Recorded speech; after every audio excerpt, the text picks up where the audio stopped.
Les scientifiques du monde entier le constatent. Notre planète se réchauffe et ce réchauffement s'accélère à cause de l'activité humaine. Pour l'homme et la nature, les conséquences sont alarmantes.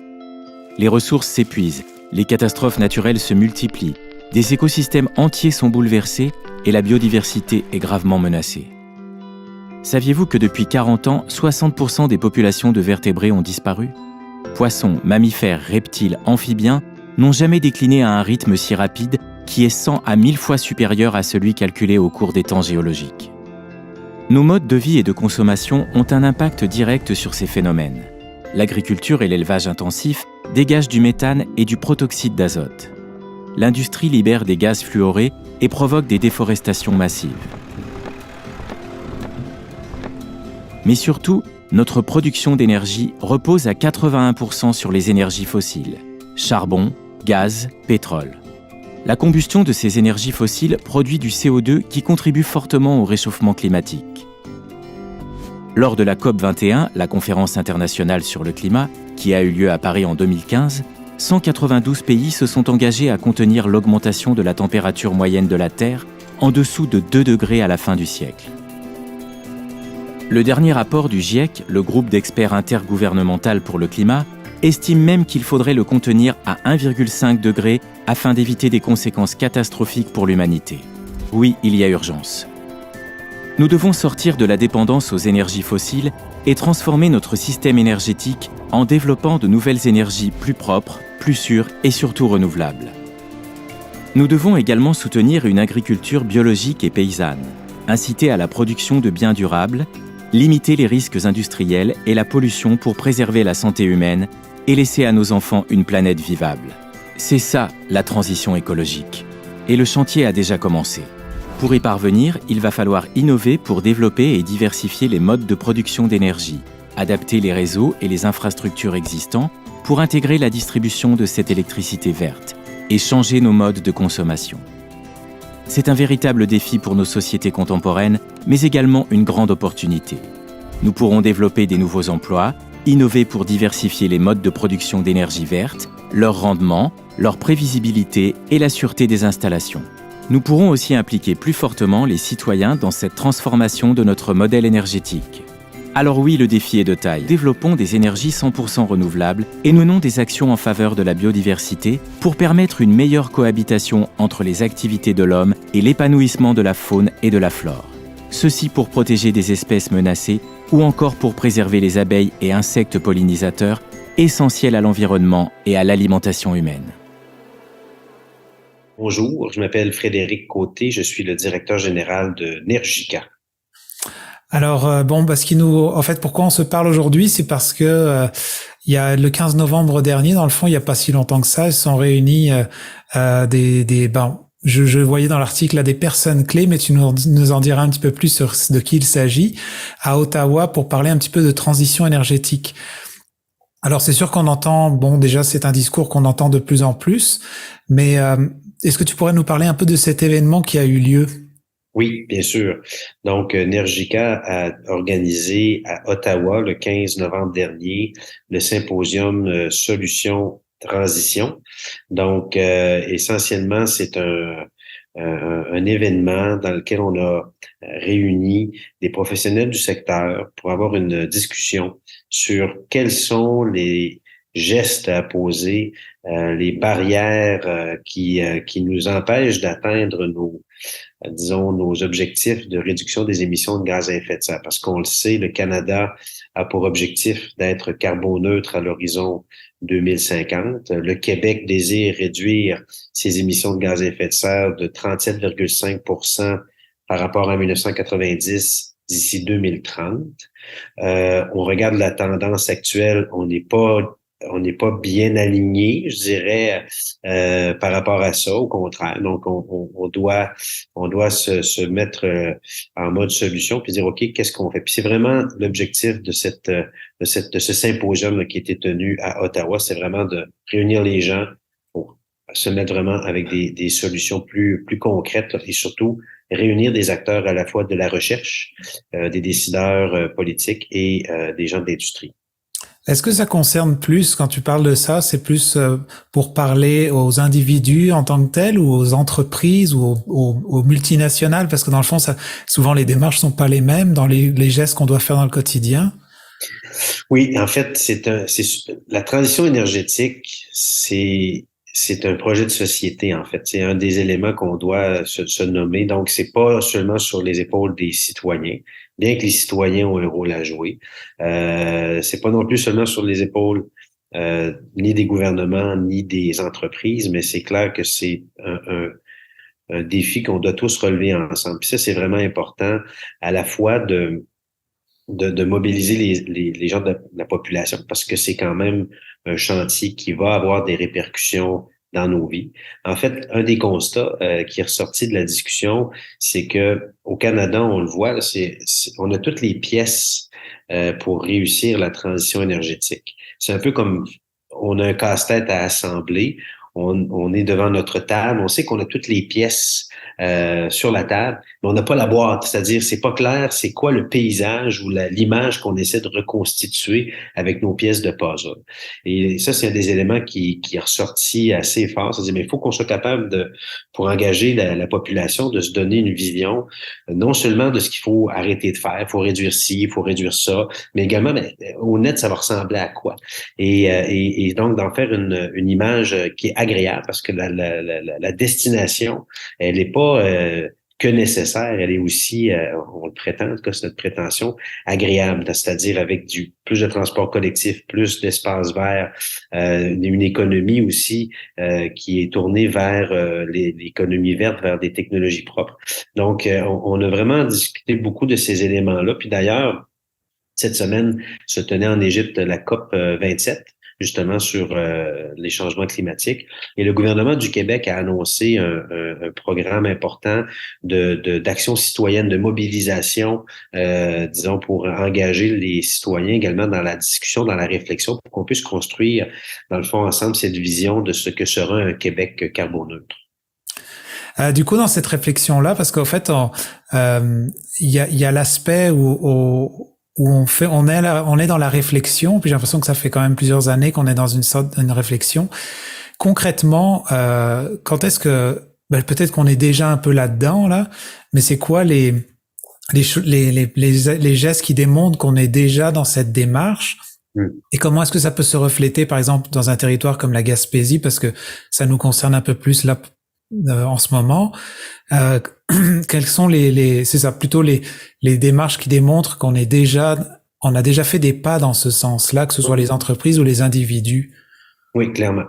En fait, on a déjà fait des pas, même au niveau global. Je vais y aller un peu par approche là, un peu entonnoir. Donc, on va partir au niveau mondial. On se souviendra peut-être à la COP à Paris en 2015. Les projections des scientifiques, c'était que si on continuait sur notre trajectoire actuelle, on se dirigeait vers des changements climatiques avec une hausse des températures autour de 4 degrés à l'horizon 2100. OK.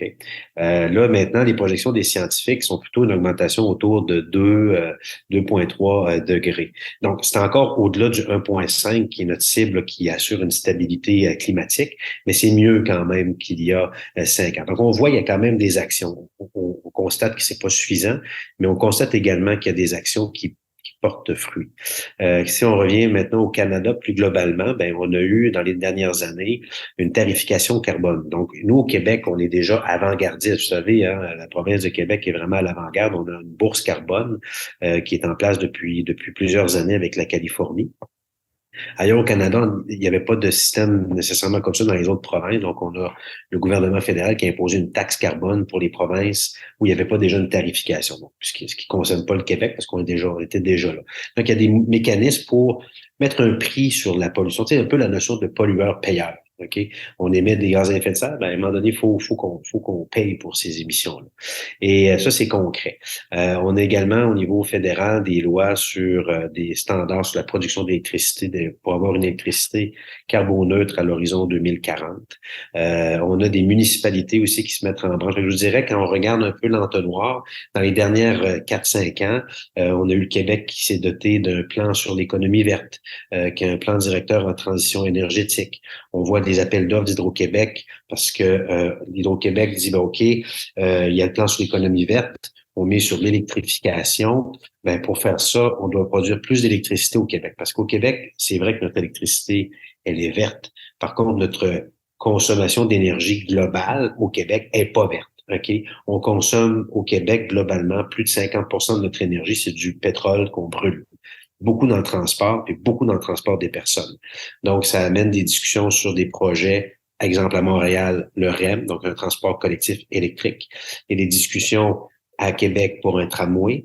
On a notre régie intermunicipale de du transport en Gaspésie, même si on est un milieu rural où, bon, évidemment, les transports collectifs sont moins présents, mais quand même, déjà, nous, en Gaspésie, mis de l'avant des actions sur le transport avec le transport collectif. Il faut faire plus. Il faut pas s'asseoir là-dessus, mais c'est quand même des gestes concrets. D'ailleurs, la Gaspésie, c'est la région au Québec où, par habitant, il y a plus de bornes de recharge électrique pour les voitures électriques. Donc, tout ça, c'est des gestes encourageants. Par contre, il faut aller plus loin. Et c'est vraiment de ça dont on a parlé, puis c'est vraiment au cœur des discussions actuelles.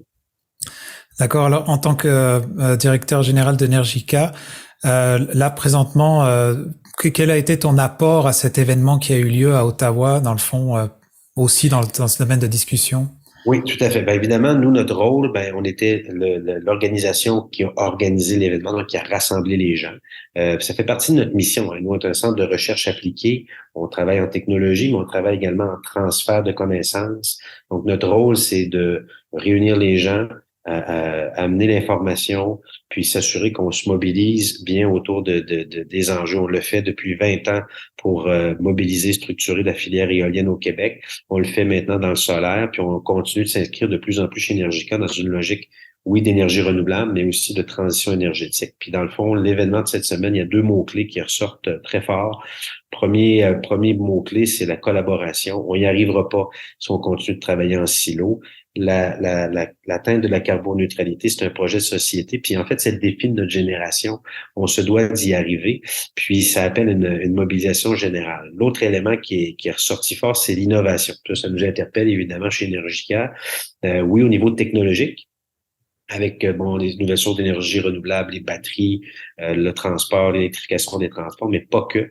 Il faut aussi être innovant au niveau de la main-d'œuvre, parce que c'est un élément qui est ressorti fort de l'événement, c'est que un des principaux freins à la transition énergétique actuellement, c'est la main-d'œuvre. On a besoin de plus de travailleurs dans le domaine de la transition énergétique.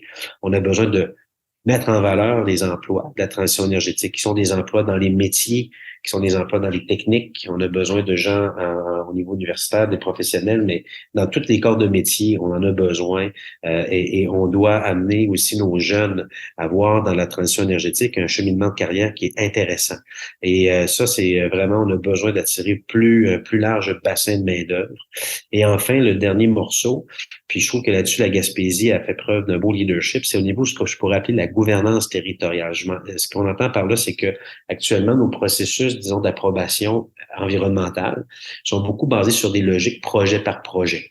Donc, un projet de parc éolien, un projet de ligne de transport d'électricité, un projet d'approbation minier ou peu importe. Quand on regarde la transition énergétique, au Québec, là, au net, là, pour y arriver, ce que ça veut dire, c'est qu'il faut quasiment faire un deuxième Hydro-Québec pour être capable de fournir le Québec, puis c'est prêt partout en Amérique. Okay? Toutes les juridictions sont dans ce genre de constat-là parce que l'électrification, avec l'efficacité énergétique, la sobriété énergétique, est un des piliers importants. Dans ce contexte-là, si on est pour doubler l'électricité, ça veut dire plus de parcs éoliens, plus de lignes de transport, peut-être même devoir faire des projets miniers dans certaines régions pour aller chercher les matériaux critiques dont on a besoin pour faire les batteries. Ce qui fait que là, je vais y voir un peu projet par projet. C'est un peu comme le supplice de la goutte, là. Les milieux d'accueil, on les consulte sur ci, sur ça, sur ci. Puis dans le fond, ça, c'est une préoccupation qu'on a. Se donner un pas de recul, impliquer les décideurs, s'assurer dans le fond que on puisse mettre les milieux d'accueil vraiment dès le début dans une réflexion intégrée des ressources au niveau des territoires. Alors j'aurais peut-être une dernière question concernant toute cette réflexion. Ce que je comprends, c'est qu'au fait, on est dans une étape où on n'a pas trop le choix, enfin où on n'a peut-être pas le choix, faut le dire clairement, de s'en aller dans une direction. Est-ce que ce choix-là, tu penses qu'on va traverser une crise, ou alors est-ce qu'on on s'y prend assez d'avance pour éviter cette crise-là, ou est-ce qu'on s'outille pour la passer plus en douceur, ou comment tu vois la situation? Bon. En fait, c'est sûr quand on regarde les défis devant nous, on a un peu le vertige devant l'ampleur de la tâche. Plus le temps passe, plus la transition va être difficile. OK? Il n'y a pas de secret.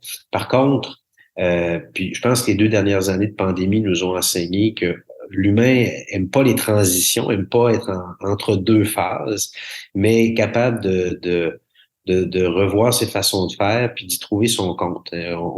Avant la pandémie, tout le monde était au bureau, puis quand ils ont fermé les bureaux, tout le monde trouvait ça donc malheureux. Maintenant que la pandémie est terminée, on a de la misère à ramener les gens au bureau parce que tout le monde aime le télétravail. Donc, on a une démonstration, en fait, un peu anecdotique, mais je pense qui est là de dire, ben, le Canada ou le Québec carboneutre peut être un style de vie intéressant, peut être un mode de vie intéressant avec plus de transport collectif, plus de voitures électriques, plus de milieux naturels. Mais c'est sûr que plus on attend, plus ça va être difficile. Puis déjà, c'est une commande qui est grosse. Puis aussi, plus on attend, plus les impacts négatifs des changements climatiques vont nous frapper. On trouvait ça, évidemment, il y a quelques semaines, ici, chez nous, en Gaspésie, il faisait 22 degrés à la mi-novembre, au début novembre. Bon, c'est cocasse, c'est agréable, il fait beau, mais c'est aussi annonciateur de perturbations dans notre climat. Puis on va trouver ça moins drôle. Déjà, on le voit quand il n'y a plus de couverts glacés qui protègent nos berges, puis qu'on doit refaire le centre-ville de Percé, ou qu'on doit refaire la 132 en haut de Gaspésie parce qu'elle est, quand les grandes marées de décembre arrivent, elle est détruite. Mais ça, c'est des impacts concrets qui coûtent des millions et des millions de dollars à l'ensemble de la société. Donc, on a un incitatif à accélérer le pas, mais il faut le faire aussi de façon à ce que chaque personne ou chaque communauté puisse y trouver son compte. Puis d'ailleurs, c'est un des thèmes importants de la COP 27 de cette année. Puis ça a été abordé aussi à notre symposium d'Ottawa, le concept de transition juste. Donc, on veut le faire le plus vite possible, mais il faut le faire de façon avec un œil sur la justice sociale, puis s'assurer qu'on n'abandonne pas des populations ou des groupes de travailleurs. Tantôt, je parlais des besoins de main-d'œuvre. Je veux dire, on manquera pas de travail, là. La transition énergétique, c'est pas une menace, c'est une opportunité, puis ça a le potentiel d'être le moteur du développement économique des 50 prochaines années au Québec. Donc, il faut vraiment embarquer de plein pied, comme la Gaspésie le fait depuis le début des années 2000 avec la filière éolienne. Il faut continuer à cette voie-là, c'est vraiment une voie d'avenir. Ben, merci beaucoup Frédéric pour ton temps et pour cette réflexion-là. Donc, on reste optimiste, mais on fait sa part, si c'est bien ce que je comprends. Exactement. Optimisme et en mouvement. Mais merci. Merci à vous. Au Québec, sous nos yeux, la transition change d'échelle. Une nouvelle force est à l'œuvre. Cette force unie. Dans chaque collectivité, elle rassemble les acteurs du milieu qui sont déjà en mouvement pour la transition. Et elle rallie ceux qui veulent s'y engager. Ensemble, ils tracent la route qui conduit à la société post-carbone de demain, plus juste, plus résiliente. Cette force structure l'action. Propulsée par le dialogue social, elle prend les défis de la transition à bras-le-corps, un territoire à la fois, un système à la fois. Elle ancre l'action dans des défis concrets, des cibles claires, des plans d'action coordonnés. Elle ne laisse personne derrière. Cette force crée une nouvelle normalité. Elle rend visibles les solutions qui existent déjà. Elle rend imaginables celles qui attendent d'être inventées. Ce faisant, elle laisse entrevoir un monde redevenu viable. Elle donne de l'espoir. Cette force, c'est le projet Collectivité Zen du Front commun pour la transition énergétique.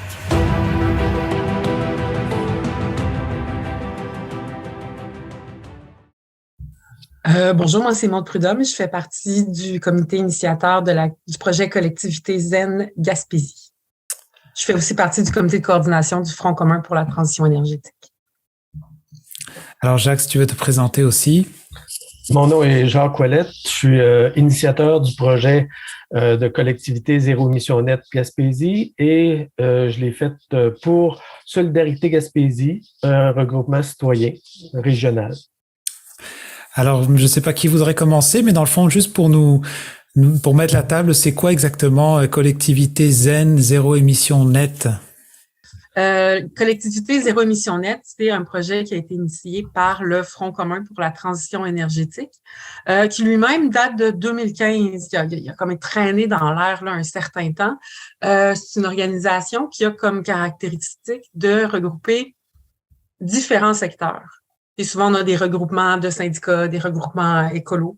Mais là, c'est un regroupement thématique pour une transition énergétique porteuse de justice sociale, pas une transition énergétique n'importe comment, et qui regroupe à la fois des organisations écologistes, citoyennes, syndicales, communautaires, féministes, donc des organisations jeunesse aussi.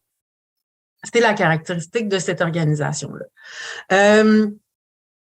Est-ce que je peux juste, j'aimerais juste aussi développer un petit peu plus sur la transition énergétique, mais aussi avec l'inclusion de la justice sociale. Ce volet-là, dans le fond, comment tu pourrais nous l'expliquer?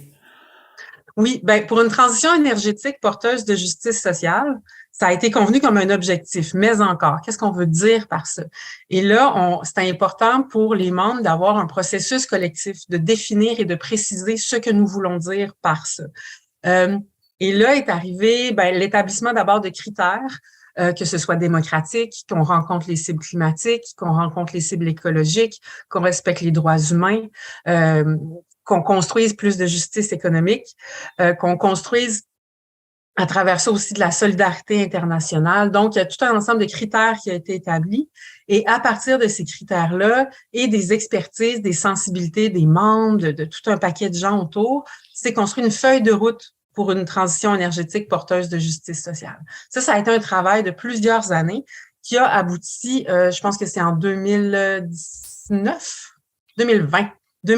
où on a présenté au public la deuxième version d'une feuille de route pour une transition énergétique porteuse de justice sociale, ce qui veut dire que tout le monde mange, tout le monde a un toit, tout le monde se déplace là où ils ont besoin de se déplacer. Après ça, peut-être qu'il faut revoir les besoins, mais d'essayer de voir. Là, ça a vraiment, c'est un gros document que j'invite tout le monde à lire et qui, d'ailleurs, m'a fait plaisir de partager avec Jacques à un certain moment donné.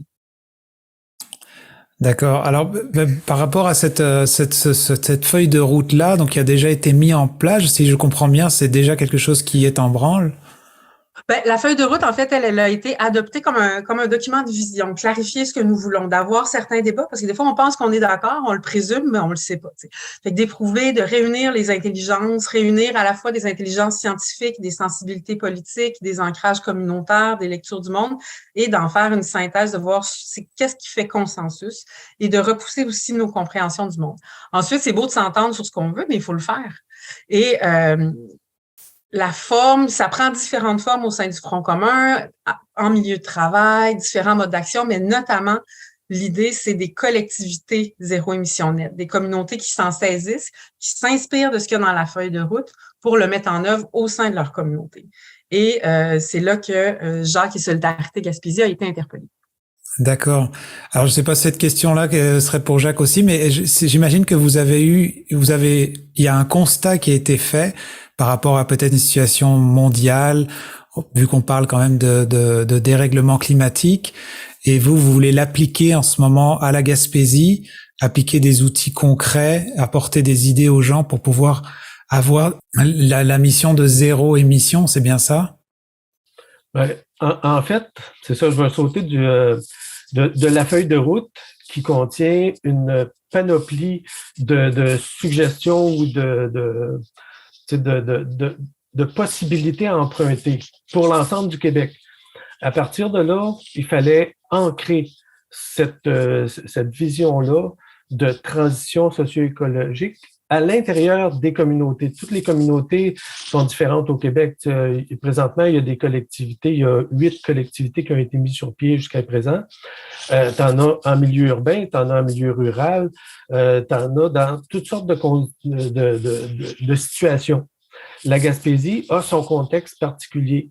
Puis dans ce cadre-là, c'est pour ça qu'a été initiée une collectivité zéro émission nette en Gaspésie, pour vraiment ancrer cette vision-là d'une transition socio-écologique, mais à l'intérieur d'un territoire particulier, avec ses collectivités particulières aussi. Oui, parce que les efforts qui doivent être faits, on va dire, pour la Gaspésie sont pas les mêmes que j'imagine que ailleurs dans des métropoles, par exemple. Définitivement pas. Si on parle de transport, déjà là, puis de déplacement des personnes, ben, on sait que le transport, c'est aussi en région un élément important d'émissions de gaz à effet de serre, mais on peut pas le voir on peut pas voir les mêmes solutions qu'à Montréal ou à Québec. Tu sais.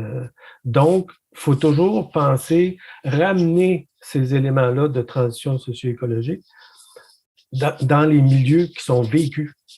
C'est un peu ça notre rôle. C'est le rôle d'une collectivité zéro émission nette Gaspésie, ben, c'est vraiment d'informer premièrement et ensuite de mettre en discussion avec la plus large palette d'acteurs possible. Ben, c'est de mettre en co-construction cette transition-là sur notre territoire. Puis il ne faut pas s'attendre à des discussions légères. Quand on parle de transition socio-écologique, on va parler de transformation de système de production, système économique, évidemment, parce que présentement, on sait qu'on transgresse certaines limites des écosystèmes locaux ou globaux. Mais il faut arriver à vivre en respectant ces limites-là, puis ça se fera pas sans heurts. Présentement, on vit avec beaucoup... en fait, on est dans un système de surconsommation, ce qui fait qu'on brise plusieurs de ces limites-là et que ça met en danger la civilisation. Puis ça, je suis pas le premier à le dire. Là. Fait que dans ce sens-là, les discussions qu'on va avoir à mener, les chemins de transition qu'on va avoir à faire, ils doivent être discutés au départ pour limiter au maximum les tensions qu'il peut y avoir dans ces changements-là. Parce que ce que je vois entre le projet, par exemple, le projet collectivité zen, zéro émission, et le concret, la population, il y a les gens qui sont comme déjà éveillés un peu à ça, il y a les gens qui sont peut-être un peu moins éveillés, d'autres peut-être pas du tout. Alors, entre vous et les projets concrets qui peuvent se réaliser sur le terrain, c'est quoi les démarches qui se font? C'est quoi les étapes que vous devez traverser pour qu'on arrive à enfin mettre en place quelque chose de concret? Ben, ce qu'on a fait jusqu'à présent au niveau de collectivité zéro émission nette Gaspésie, c'est vraiment de mettre en place un comité initiateur de la démarche. Mettre en place les bases, se donner une mission commune avec des intervenants le plus large possible et le plus représentatif possible. On a dans nos membres du comité initiateur le Cégep, le pôle d'économie sociale, la direction de la santé publique, le CIRAD, le Conseil régional d'environnement et plusieurs autres. Là. La liste est trop longue. Puis, on va même en rajouter éventuellement. Parce que ce qu'on veut, c'est une discussion, comme je disais tantôt, le plus large possible à l'intérieur de la Gaspésie. Puis ça va inclure inévitablement les élus, tous les intervenants qui peuvent être industriels. Présentement, on a des groupes communautaires, mais tout ce monde-là devra être mis à profit dans les discussions pour établir les jalons qui vont nous mener à une vision commune de la transition. Est-ce que vous ressentez accueilli dans le milieu par rapport à ça? Parce que vous parlez c'est vrai que changer le système, déjà, c'est pas facile. Changer nos habitudes, c'est pas facile. Donc, comment est-ce que les gens accueillent ça? Est-ce que vous êtes supporté beaucoup là-dedans ou est-ce que ça dérange? Ben, en partie, on va voir. Mais ceci dit, récemment, il y avait une rencontre organisée par la table des groupes de femmes de la Gaspésie des îles à Carleton-sur-Mer et la question a été discutée. Ça fait partie de différents sujets. Puis ce qu'on a pu ressentir, c'est quand même une résonance forte aux inquiétudes, aux constats qui sont lourds. On veut pas entreprendre ces démarches-là parce qu'elles sont faciles, mais parce qu'elles sont nécessaires. Il y a une certaine honnêteté qui s'installe quant à la situation écologique, qui appelle à du courage, qui oui, pose des inquiétudes, mais qui peut aussi permettre à différents savoirs dans la région de s'exprimer. Les gens se sont débrouillés de toutes sortes de façons et depuis longtemps, de reconnaître aussi au niveau des communautés Mi'kmaq, la relation au territoire, les relations au territoire sont historiquement fort différentes des modes d'occupation plus extractifs qui sont venus par la suite. Donc, il y a vraiment une diversité de réception de l'idée. Puis aujourd'hui, cette semaine, l'intention, c'est de lancer l'invitation. Donc, on verra quelle réception ça aura, mais jusqu'à maintenant, on a rencontré beaucoup de résonance puis de sensibilité. Et comme disait Jacques, j'imagine que plus vous allez en parler, plus on en parle, plus c'est des choses comme planter des graines dans le fond, on arrive à faire germer un peu des idées, puis peut-être faire progresser les gens vers une certaine direction. Est-ce que vous vous êtes donné je sais que c'est un terme peut-être pas trop la basé là-dessus, mais comme un échéancier un peu, un genre dans ce projet-là global, combien de temps vous vous donnez, ou est-ce que c'est quelque chose on peut pas vraiment dire ou projeter un changement aussi grand? Bon, évidemment, on a une vision présentement qu'on a chiffrée pour 2030. On sait, comme je vous disais tantôt, c'est une transition qui va toucher fondamentalement nos systèmes sociaux, nos systèmes économiques. Donc, on ne peut pas le voir en action individuelle. On n'entreprend pas une manif pour demander quelque chose de ponctuel.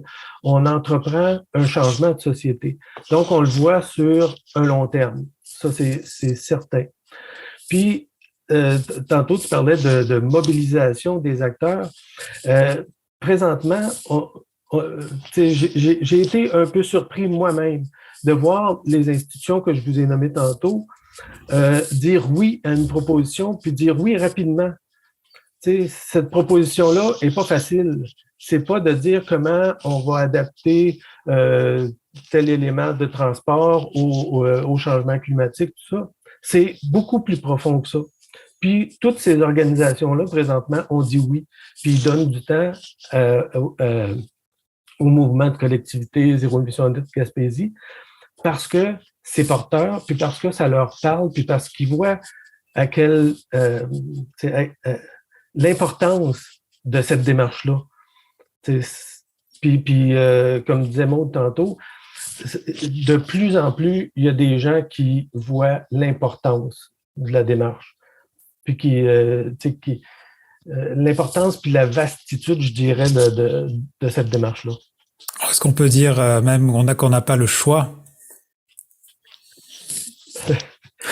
La transition, se sortir de la dépendance aux hydrocarbures puis à tout ce mode extractif, ça peut se faire de manière brutale ou ça peut se faire de manière plus concertée, plus inclusive, plus juste, mais c'est certain que ça va se faire. Parce que c'est souvent un message, je dirais que on n'entend pas beaucoup ce côté un peu du fait qu'on n'ait pas vraiment le choix, mais aussi de prendre le temps de le mettre en place avec plutôt que d'aller vers... on parle beaucoup de catastrophes possibles dans le futur, mais on est toujours dans ce même mode de consommation. Alors j'imagine que si on prenait le temps, et ce que je comprends, c'est ça que vous faites, c'est de déjà implanter les idées pour s'en aller vers quelque chose qui nous amène peut-être dans cette direction-là. Oui, l'hypothèse de travail, là, on est dans la phase de démarrage. Ensuite, c'est d'aller vers une lecture commune, un état des lieux, voir on en est où, c'est quoi les enjeux principaux en Gaspésie, à la fois les enjeux au niveau climatique, des vulnérabilités, mais où sont nos plus grandes dépendances aussi aux hydrocarbures, est-ce que si on en a besoin pour l'alimentation, c'est quoi les enjeux au niveau du logement, tout ça. Ensuite, de voir où on veut aller et comment on s'y rend, comment on fait ce pas-là entre là où on est maintenant ou là où on veut aller. D'en faire un genre de plan opérationnel. À un moment donné, si on veut le mettre en œuvre, il faut qu'on convienne d'un plan, de le mettre en œuvre. Quand on sera rendu là, c'est certain qu'on aura appris un paquet de choses. On aura certainement plein de nouvelles questions qu'on n'est pas en mesure de se poser maintenant. Ça ne nous empêchera pas d'avancer tout en se posant des questions. Fait que c'est de lancer une espèce de roue là aussi qui va pouvoir continuer à rouler. Mais c'est vraiment l'hypothèse de travail là, qui habite la collectivité en ce moment, les collectivités en ce moment. Alors, j'ai quand même une question qui me vient en tête.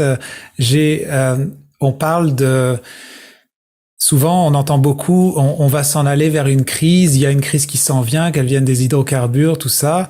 Et là, je vous entends essayer de mettre en place quelque chose pour. Est-ce que vous essayez d'éviter, on va dire, la souffrance ou la douleur d'une forte crise en essayant de changer les choses avant, ou est-ce que vous projetez qu'il va y avoir une crise, alors on met en place des plans aussi, je sais pas si vous voyez la nuance un peu, on met en place des idées pour essayer de passer au travers de cette crise plus facilement. Parce que des fois, on a des approches, quand on parle beaucoup de réchauffement climatique, de crise climatique, qui sont beaucoup vues comme catastrophiques, alors on essaye de penser à des solutions pour passer au travers de la crise, mais souvent, on entend moins des projets concrets qui nous amèneraient à éviter cette crise-là. Alors, je sais pas où vous vous situez, vous, dans votre projet. Ah, dans cette réflexion, pardon, plutôt que projet. Ben, il y a à la fois des crises de biodiversité, des crises sociales, des crises économiques, des crises politiques et les crises climatiques. Toutes ces crises-là et plus encore, sont déjà bien amorcées puis sont interreliées les unes les autres. On pense pas qu'on va éviter la crise. Il y en a déjà. Il y a déjà des changements qui sont amorcés, puis c'est pas des petites crises, là, des grosses transformations qui sont amorcées, qui sont lancées. On va pas prévenir ça. On peut prévenir pire que ça. On peut quand même agir au mieux pour s'assurer qu'on ne cesse d'aggraver la situation et qu'on soit dans la meilleure posture possible pour traverser de la manière la plus solidaire les bouleversements qui sont enclenchés puis qui sont inévitables. Fait que c'est ces deux choses-là à la fois. Et il s'avère que c'est beaucoup les mêmes types d'approches qui sont porteuses pour prévenir et pour passer à travers. Donc, on voit cette cohérence-là. C'est ça. Puis la démarche de mise en dialogue puis de travail, de co-construction vise directement à réduire toutes ces tensions-là face aux catastrophes éventuelles. Donc, si on est capable de se parler avant qu'il y ait des catastrophes, ben peut-être que les tensions vont être atténuées puis qu'on va être plus proactif dans les solutions qui doivent être apportées et qui doivent supporter l'ensemble de la collectivité. Alors, les gens qui nous écoutent, qui sont interpellés quand même par ce projet-là, tu parlais d'un document, donc on voudrait en lire un peu plus sur cette démarche-là. Où est-ce qu'on peut trouver cette information? Ben, présentement, ils peuvent communiquer avec nous à l'adresse courriel collectivité zen, pas d'accent, pas de majuscule, pas d'espace, pas de S, .gaspésie@gmail.com. Puis à partir de là, ben, on sera mis en dialogue. On a déjà des formulaires pour cerner un peu ce dans quoi les gens veulent s'embarquer aussi. Puis on va les accueillir les bras ouverts, ça c'est certain. Oui, parce qu'il y a l'individu, mais il y a aussi les organismes, il y a les entreprises. Vous, est-ce que vous ciblez l'ensemble ou vous allez par étapes, par des échelles, on va dire, d'impact? Vous parliez peut-être de villes, de municipalités, d'élus. Est-ce que ça concerne tout le monde? Ben, présentement, le territoire qui est concerné, ce sont les 5 MRC de la péninsule gaspésienne. Et puis, pour ce qui est avec qui on va travailler, présentement, on a choisi d'initier la collectivité zéro émission nette avec des organisations qui ont des membres, qui ont des partenaires, qui ont un réseau. Donc, éventuellement, quand on va avoir besoin de pénétrer au sein des collectivités, on aura certains outils. Présentement, comme je vous dis, on n'a pas tous les partenaires qui seraient intéressants d'avoir à la table. Puis c'est pour ça qu'on fait cet appel-là aujourd'hui aussi, pour augmenter ce nombre de personnes-là qui vont se mettre en dialogue aussi avec le même but. La mission restera toujours la même. D'accord. Est-ce que pour terminer, oui, Maud, vas-y, tu voulais rajouter quelque chose? Pour ce qui est de trouver plus d'informations sur le projet Collectivité Zéro Émission Nette en général et la feuille de route, il y a le site du Front commun pour la transition énergétique qui est pour la transition énergétique.org, pour la transition énergétique en un mot.org. D'accord. Alors, est-ce que, pour terminer, tu parlais de mission, Jacques, est-ce que tu pourrais nous rappeler c'est quoi la mission dans le fond? Ben, c'est d'informer et de mettre en dialogue les communautés gaspésiennes pour arriver à mettre en place une transition socio-écologique. Et puis, tout ça sur un territoire qui est non cédé, un territoire Micmac qui est non cédé. En gros, c'est ça. Puis une transition socio-écologique, ça signifie qu'on va toucher nos systèmes de base. D'accord. On va essayer de travailler pour le bien commun. En tout cas, merci beaucoup pour votre temps et puis cette réflexion là qui, je pense, ne devrait pas s'arrêter. Puis qu'on encourage les gens à aller voir les documents que vous avez nommés aussi, et puis de communiquer avec vous pour ceux qui auraient des questions. Merci beaucoup pour votre temps. Merci, ça a été un plaisir. Merci à vous.